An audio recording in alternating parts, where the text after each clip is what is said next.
Buenas noches a todos. Bueno, en este mes de octubre recordamos todos este gran acontecimiento que tuvimos más o menos hace 500 años y es la reforma de Martín Lutero.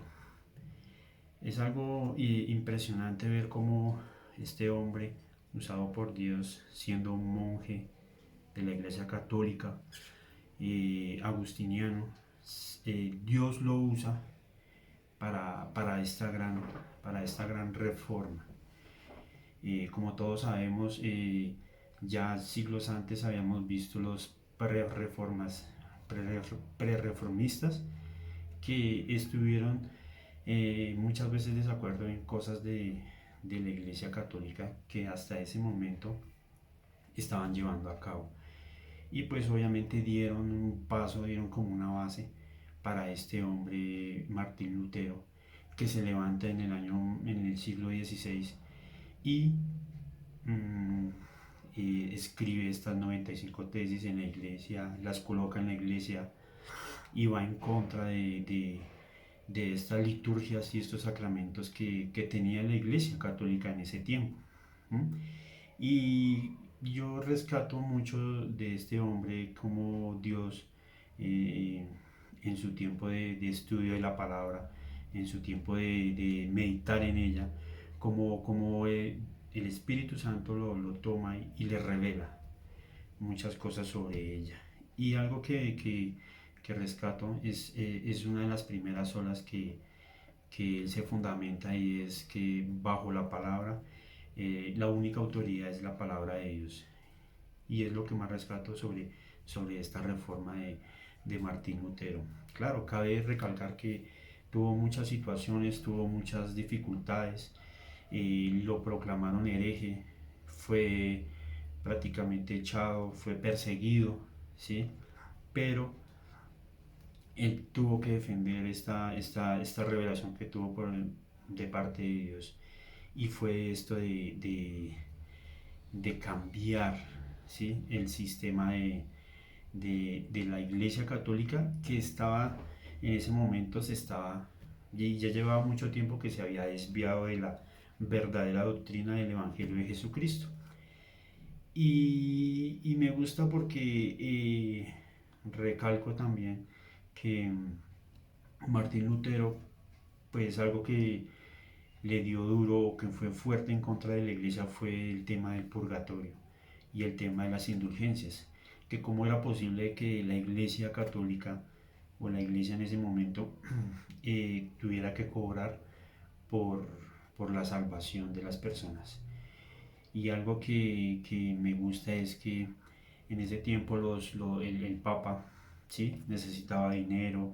Entonces, esto fue para construir la Basílica de San Pedro. Entonces, yo creo que esto fue algo que él dijo, bueno, esto no puede ser así, no podemos cobrar por la salvación. Yo pienso que la salvación es diferente.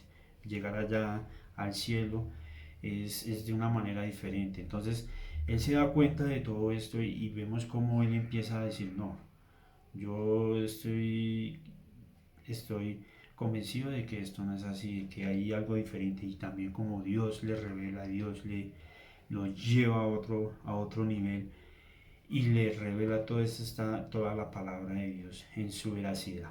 Entonces es algo en contra en lo que él va.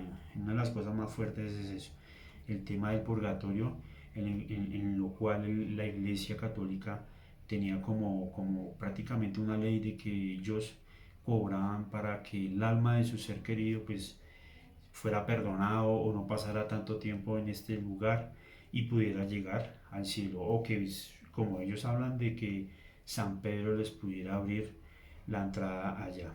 Entonces es interesante ver cómo es una de las cosas de que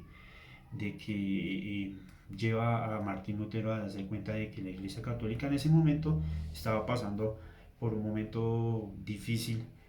Entonces él escribe sus 95 tesis en contra de la Iglesia Católica, de ahí sale, es perseguido, ¿sí? Tuvo que viajar a varios lugares por el tema de la Inquisición, fue hecho hereje, pero aún así defendió defendió eso que había recibido de parte de Dios, defendió esta reforma.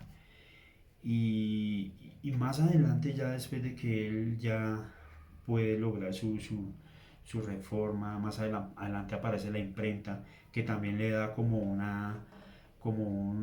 lo catapulta más a la cima, porque debido a la imprenta pues podemos ver que todas estas 95 tesis se empezaron a producir en papel y se pudieron expandir por todo el continente europeo, por todo el mundo conocido en ese momento.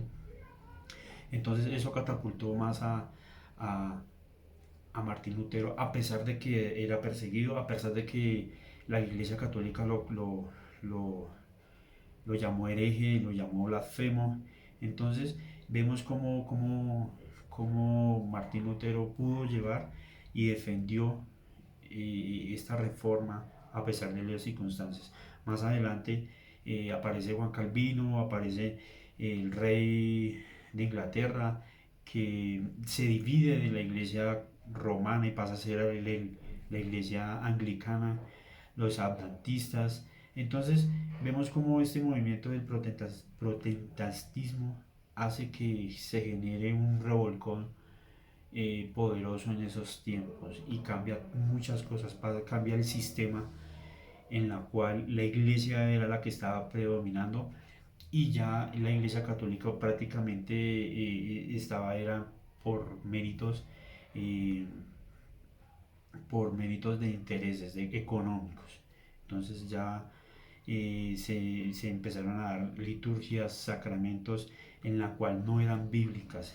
Entonces otra de esas cosas que él vio que estaban, eh, lo del purgatorio no estaba en la Biblia, no estaba ni en el Nuevo ni en el Antiguo Testamento. Entonces al ver que esto pasaba, pues vemos cómo esa autoridad de Martín Lutero provocó un boom en ese tiempo, en el siglo XVI, y ahí es donde pues obviamente vienen los movimientos de la iglesia protestante, como más adelante los presbiterianos, los anglicanos, el luteranismo, y hasta en nuestro tiempo vemos como estas bases, estas bases que nos dejó Martín Lutero, pudo y nos ha llevado a la verdadera fe, a la verdadera palabra de Dios que era la de la iglesia primitiva en el tiempo de Jesucristo y los apóstoles.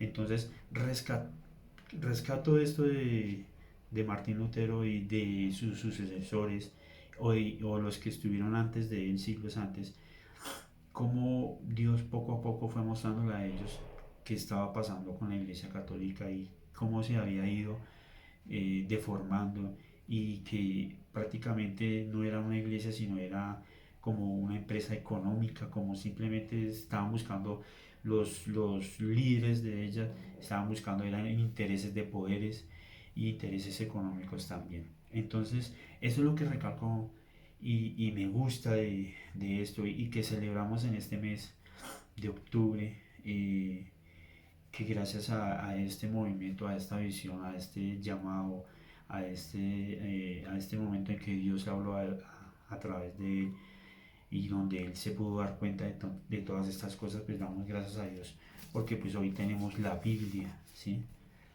Entonces tenemos la verdadera palabra de Dios y que obviamente es una de las solas, la única palabra, la única autoridad, es la sola escritura, la palabra de Dios.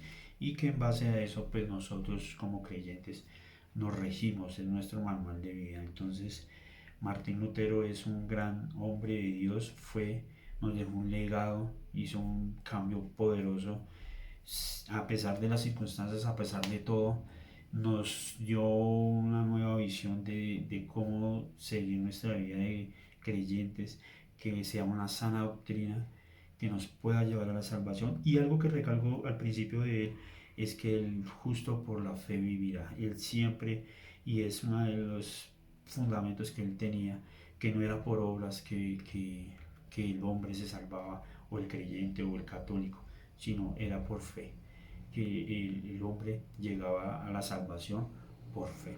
Entonces, doy gracias a Dios por esto, porque es de historia, es de aprender y admiración para Él, porque se dejó usar por Dios para tener esta reforma y para que haya dejado una base y un fundamento para todos nosotros los creyentes. Dios los bendiga.